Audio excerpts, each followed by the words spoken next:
E o que são as reações alérgicas, gente? É uma tentativa ali do corpo da criança em expulsar aquele alimento, em expulsar aquela proteína.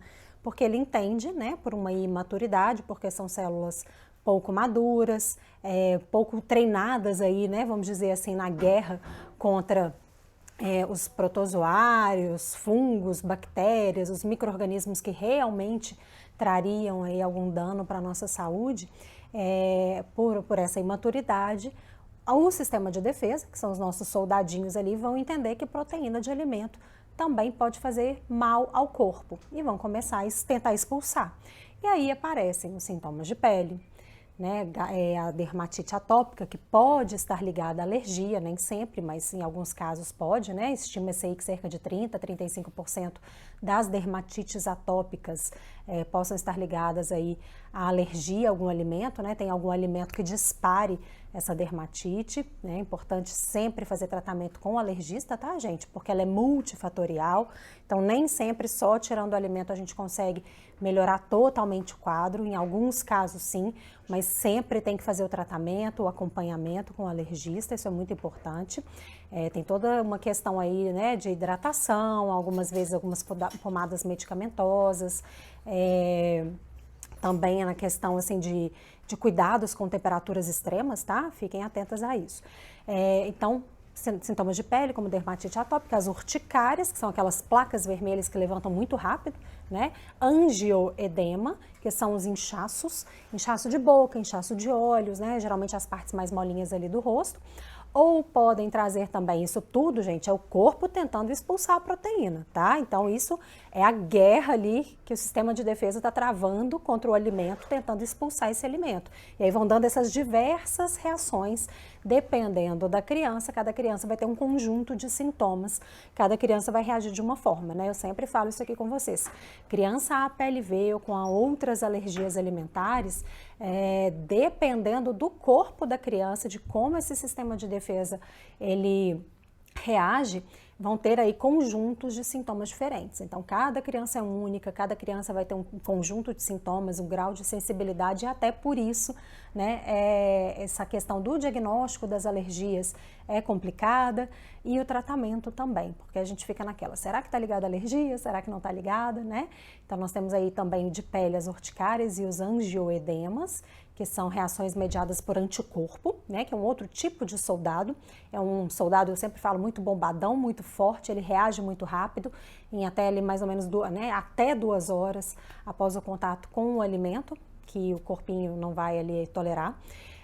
E podem ter também as reações respiratórias, infecções respiratórias de repetição. A criança está sempre ali com uma bronquite, uma bronquiolite, uma pneumonia, né? Isso pode estar ligado à alergia a alimentos, aquele chiado, né? O meu filho era desses, a criança chiadora, sempre aquele chiadinho ali que nunca aparece, a gente hidrata o nariz, limpa, limpa, limpa com soro e tá aquele chiadinho ali, pode ser uma reação da APLV, alergia à proteína do leite de vaca ou alergia também a outros alimentos. Falando nisso, temos também os sintomas gastrointestinais, né? A criança que tem uma doença do refluxo, que pode estar ligada à alergia alimentar ou não, né? Podem ser duas coisas separadas. Tem criança também que tem a alergia alimentar e tem a doença do refluxo em separada, mas sempre que essa alergia alimentar está atacada, né? Vamos dizer assim, que a criança está em contato ali com a proteína que faz a reação alérgica nela, esse refluxo tende a piorar bastante, né? Quando a gente controla a alergia, quando a gente estabiliza essa criança, quando a gente faz tudo certinho, controle diário, dieta muito bem feita, tem criança que esse refluxo, né, essa doença do refluxo some completamente, tem criança que vai ter um quadro ali um pouco mais amenizado, né, uma diminuição da doença do refluxo, mas ainda pode persistir. Porque aí a criança tem as duas coisas, isso também é importante a gente saber, tá? E tem que fazer o tratamento com o gastropediatra. Aí tem todo um processo, ele vai avaliar a questão de medicação, tem que fazer um controle, tem a parte postural, né, também. Na parte da nutrição, a gente também tem alguns manejos aí na dieta para ajudar essa criança com refluxo, né? Evitar coisas muito fininhas, muito lisas, muito líquidas, que isso também tende a piorar o refluxo. Alguns alimentos que podem acentuar ali também o desconforto que aquela criança apresenta por conta desse refluxo, né? Que é o líquido do estômago voltando e realmente machucando esse esôfago, né? Até pelo processo de inflamação, tá tudo inflamado. Então arde, dói, né? Causa dor.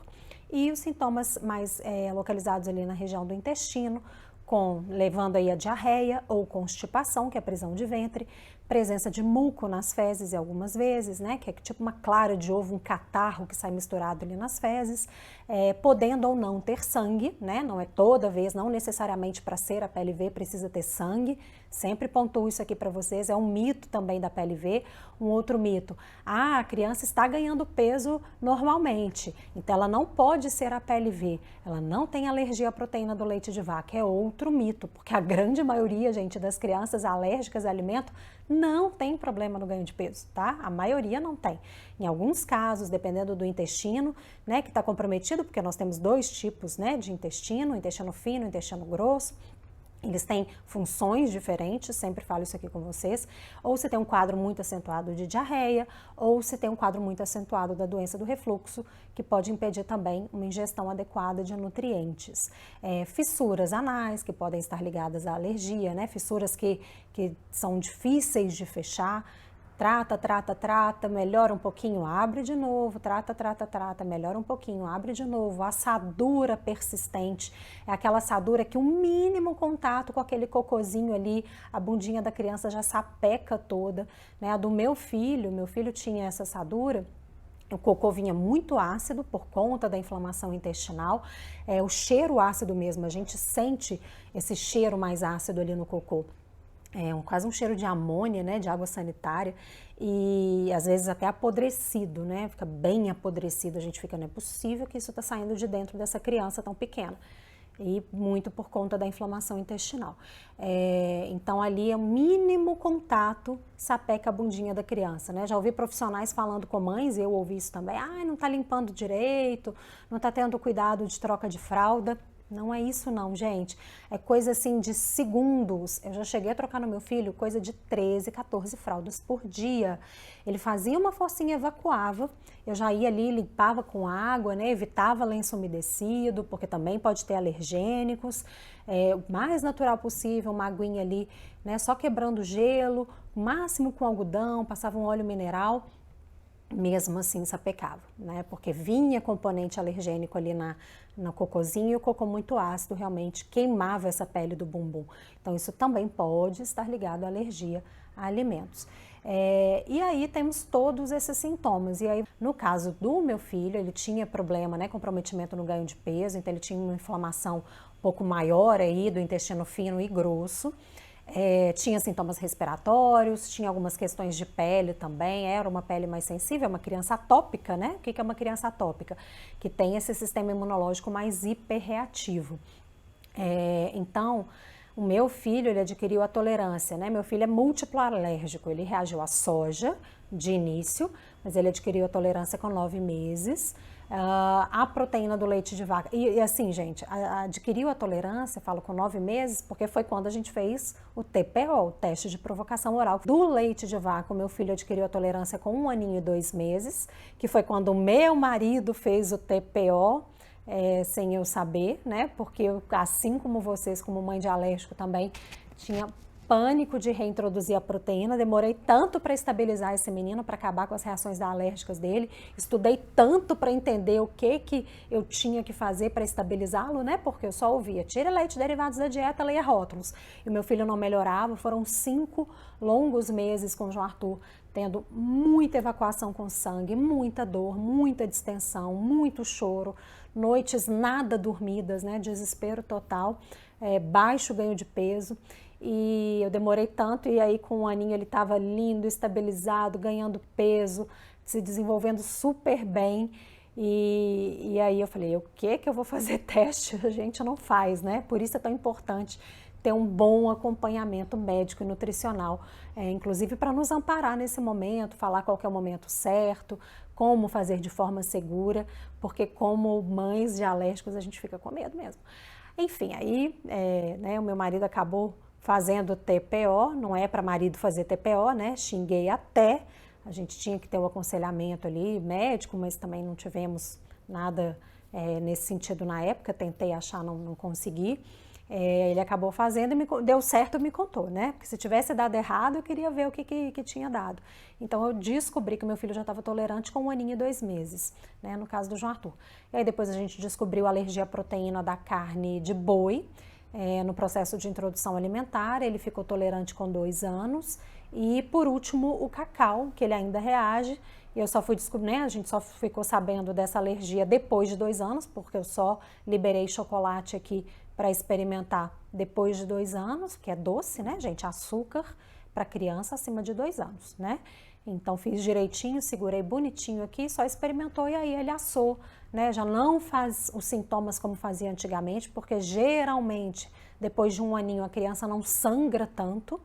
Ela tende a apresentar outros sintomas ali intestinais, de desconforto, excesso de produção de gases, né? Até assadura, fissura anal, muco, mas o sangue diminui a chance, né? Então ele já não apresentou sangue com chocolate, com cacau, ele apresenta assadura e diarreia, né? No caso do meu filho. Então essas crianças, gente, que tem essa proctite, né?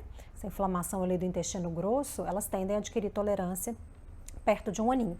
As crianças que já vão ter aí uma doença do refluxo associada, doenças respiratórias associadas, um comprometimento aí no ganho de peso, né? Porque tem uma inflamação do primeiro intestino também, ali já tende a ir até uns 2 aninhos, de 1 a 2 anos a maioria.